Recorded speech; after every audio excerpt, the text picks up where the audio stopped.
नमस्कार, हिमाचल बुलेटिन में आपका स्वागत है। पेश है आज के समाचार। मुख्यमंत्री श्री जयराम ठाकुर ने आज शिमला शहर के ठोस अपशिष्ट के परिवहन के लिए शिमला स्मार्ट सिटी परियोजना के अंतर्गत खरीदे गए 15 वाहनों को हरी झंडी दिखाकर रवाना किया। इन वाहनों में कचरे के कुशल प्रबंधन और ट्रैकिंग के लिए जीपीएस की सुविधा भी है। प्रत्येक वाहन में एक अलग से संग्रहण टैंक भी लगाया गया है। इस अवसर पर मीडिया प्रतिनिधियों से बातचीत करते हुए मुख्यमंत्री ने कहा, अभी आज हमने 15 गाड़ियां यहाँ से रवाना की हैं। टोटल नंबर 34 होगा और कॉस्ट में कुल मिला करके 5 करोड़ 44 लाख ये सारी गाड़ियां होंगी। और स्वाभाविक रूप से अभी तक जो है वो गाड़ियां जो यहाँ पर शहर के अंदर थी वो छोटी गाड़ियां थी और जितना भी गार्बेज कलेक्शन के लिए जो रिक्वायरमेंट रहती थी उसमें वो कई बार कम पड़ती थी और उसके कारण जब गार्बेज पीछे छूट जाता था इस तरह से कलेक्शन से तो बंदर और उसके बाद दूसरे जो स्ट्रे एनिमल जो है उसको बिखेर देते थे, जिसके कारण एक शहर के अंदर स्वच्छता के उस कॉन्सेप्ट को जो है बहुत बड़ी एक परेशानी होती थी।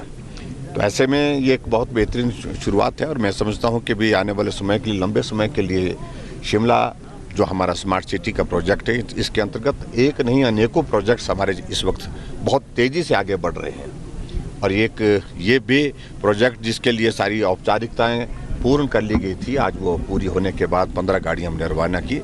इसके लिए मैं बहुत बहुत बधाई देता हूँ। मुख्यमंत्री श्री जयराम ठाकुर ने आज ऐतिहासिक गेयटी थिएटर में हिमाचल प्रदेश भाजपा महिला मोर्चा द्वारा आयोजित प्रतिभा सम्मान समारोह मनस्वी को संबोधित किया। इस अवसर पर मुख्यमंत्री ने कहा कि हमारे समाज में महिलाओं की लगभग 50% भागीदारी है और एक सशक्त एवं जीवंत समाज के निर्माण में महिलाएं महत्वपूर्ण भूमिका निभाती हैं। उन्होंने कहा कि आज महिलाएं हर क्षेत्र में उत्कृष्ट कार्य कर रही हैं और ये सभी के लिए प्रसन्नता का विषय है। मुख्यमंत्री ने कहा कि प्रदेश सरकार महिला सशक्तिकरण और लैंगिक समानता के लिए प्रतिबद्ध है और इस दिशा में अनेक कदम उठाए गए हैं। वित्त वर्ष 2022-23 के बजट में महिला कल्याण और सशक्तिकरण के लिए एक अलग जेंडर बजट स्टेटमेंट प्रस्तुत किया गया। उन्होंने कहा कि महिला सशक्तिकरण की दिशा में चलाई जा रही योजनाओं की निगरानी में ये मील पत्थर साबित होगी। मुख्यमंत्री ने कहा, जब इतना बड़ा संकट था, जब मास्क उपलब्ध नहीं हो पा रहा था मार्केट में, अगर मिल रहा था तो बहुत महंगा मिल रहा था, क्या किया जाए। आदरणीय प्रधानमंत्री जी ने हम सबका मार्गदर्शन किया, उन्होंने संबोधन किया राष्ट्र को, अगर नहीं मिल रहा है मास्क, मार्केट में नहीं मिल रहा है तो हम कपड़ा ले करके, बाजार से कपड़ा ले करके, अच्छा साफ सुथरा कपड़ा ले करके हमारी माताएं बहनें उसमें योगदान कर सकती हैं। मास्क बना करके हम घर घर में दे सकती हैं, हर व्यक्ति को दे सकती हैं। और हिमाचल प्रदेश में 53 लाख के लगभग मास्क हमारी मातृशक्ति ने बना करके तैयार किए, घर घर भेजिए। 70 लाख की आबादी में 50 लाख से ज्यादा मास्क बना करके दे। हिमाचल पूरे देश भर में चुनिंदा राज्यों में है, पहले दूसरे राज्यों में, दूसरा राज्य हिमाचल बना था जहां जिसने महिलाओं के लिए पंचायती राज और हमारे जो लोकल सेल्फ गवर्नमेंट में, शहरी निकायों में 50% आरक्षण का प्रावधान किया। मैं उस वक्त ग्रामीण विकास और पंचायती राज मंत्री था उस वक्त। और आज भी हम देखते थे कि पंचायती राज संस्थाओं में आरक्षण 50%, लेकिन एक्चुअल जो चुन करके जो आई है मातृशक्ति, हमारी माता बहन है, वो 60% के करीब पहुंची। हमने प्रदेश की अपनी योजना की शुरुआत की जिसका नाम हमने गृहिणी सुविधा योजना रखा। और गृहिणी का अभिप्राय आप समझते हैं ना, गृहिणी का मतलब ये होता है जिसका हर घर गृहिणी है, उसके लिए समर्पित की और मातृशक्ति के लिए समर्पित की। 3,25,000 गैस के चूल्हे हमने हिमाचल प्रदेश में सरकार की ओर से, प्रदेश सरकार की ओर से दिए। और पूरे देश भर में हिमाचल पहला राज्य है जिसमें एक भी घर गैस के चूल्हे के बिना नहीं। हमने मुख्यमंत्री स्वावलंबन योजना की शुरुआत की और मुख्यमंत्री स्वावलंबन योजना के अंतर्गत हमने अब 1 करोड़ रुपए तक का ऋण जो है, जिसमें मातृशक्ति को हमने 35% सब्सिडी का प्रावधान किया, 35% सब्सिडी। और इसमें मैं देख रहा हूं कि बहुत बड़ी संख्या में, पहले मुझे लग रहा था इस योजना को आगे बढ़ने के लिए गुंजाइश नहीं होगी, लेकिन मैं हैरान हुआ भी हमारा बजट सत्र चल रहा था तो 100 करोड़ से ज्यादा हम इस तरह का पैसा दे चुके हैं जो मुख्यमंत्री स्वावलंबन योजना के अंतर्गत हमने अपना काम शुरू किया, अपने नौजवानों को रोजगार दिया। हमने हिमाचल प्रदेश में जितनी बीपीएल परिवार की बेटियां हैं किसी भी जाति से, जब उस बेटी की शादी हो गई उस शादी में 31,000 शगुन जो है हमारी सरकार दे दी, शगुन योजना की शुरुआत। मुख्यमंत्री ने आईटी प्रमुख वर्षा ठाकुर द्वारा प्रकाशित पत्रिका तेजस्विनी का विमोचन किया। इस अवसर पर मुख्यमंत्री ने विभिन्न क्षेत्रों में उत्कृष्ट कार्य करने वाली महिलाओं को सम्मानित किया। राज्य सरकार प्रदेश में वन्य प्राणियों के संरक्षण के प्रति सचेत है, जिसके लिए राज्य सरकार के प्रयासों की सराहना राष्ट्रीय स्तर पर हुई है। ये बात आज मुख्यमंत्री श्री जयराम ठाकुर ने राज्य वन्य प्राणी बोर्ड की 10वीं बैठक की अध्यक्षता करते हुए कही।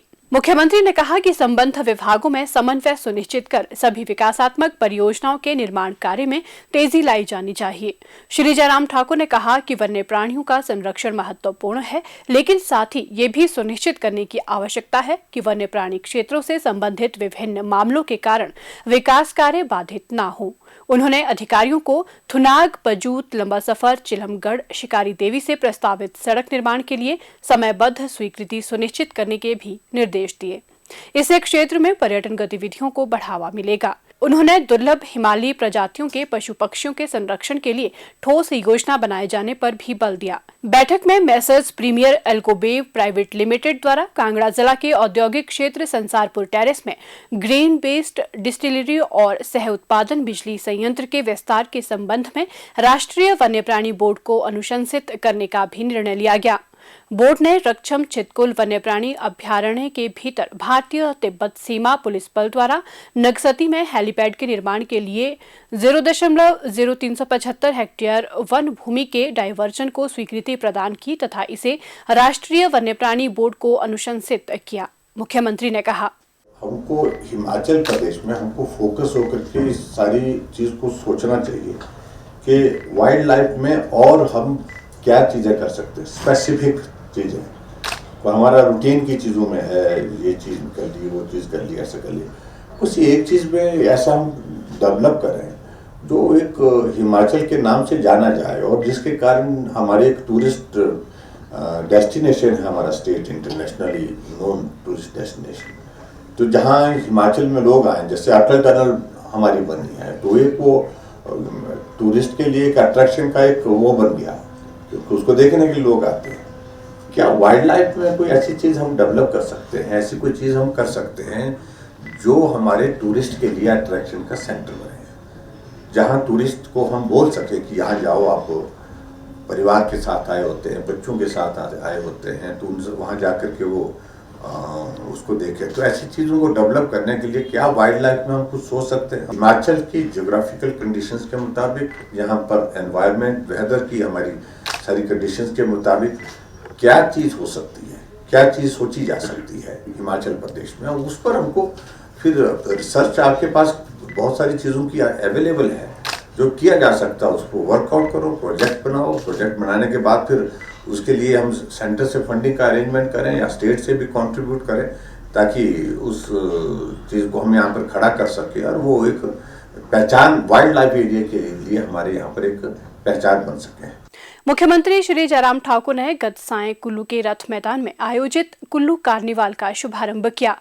इस कार्निवाल का आयोजन पहली बार किया गया है। मुख्यमंत्री ने कार्निवाल के आयोजन के लिए स्थानीय लोगों को बधाई देते हुए कहा कि इससे मनोरंजन के साधन के साथ साथ व्यापार, संस्कृति के प्रसार एवं संरक्षण तथा पर्यटन उद्योग को बढ़ावा देने में मदद मिलेगी। उन्होंने कहा कि कोविड के दौर के बाद ऐसा आयोजन लोगों के लिए उत्साहवर्धक साबित होगा। हिमाचल बुलेटिन देखने के लिए सब्सक्राइब करें YouTube channel IPR Himachal, follow करें ट्विटर @DPRHP, लाइक करें Facebook page information and public relations department Himachal Pradesh, visit करें वेबसाइट www.himachalpr.gov.in। इस अंक में इतना ही। कल फिर होगी मुलाकात, दीजिए इजाजत, नमस्कार।